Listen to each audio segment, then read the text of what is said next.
لا تبخلوا علينا باشتراك ولايك للفيديو لتشجيعنا.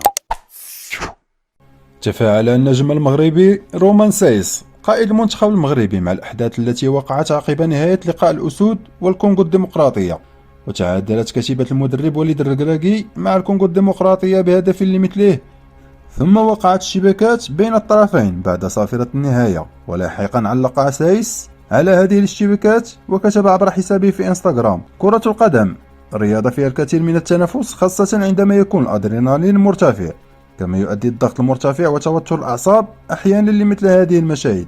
وحذر سايس بأنه لا ينبغي خلط الأمور، وما يحدث في الملاعب ينبغي أن يظل بداخلها، وأنه فخور جدا بالانتماء لإفريقيا وفخور بتمثيلها، ولا ينبغي لنا أن نسمح للبعض باستغلال هذه الوقائع.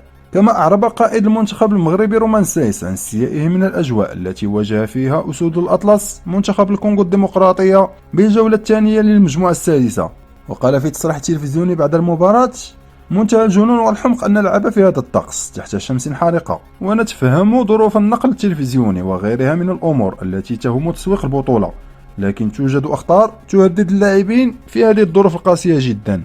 كما أثنى على كافة المنتخبات التي لعبت في هذا التوقيت، وأننا لا نبحث عن الأعذار لكنه كان جحيما لا يطاق. الكونغو لم تسرق التعادل، وعلينا أن نعود لأرض الواقع لكي نعالج الهفوات وندرس مكامن الخلل.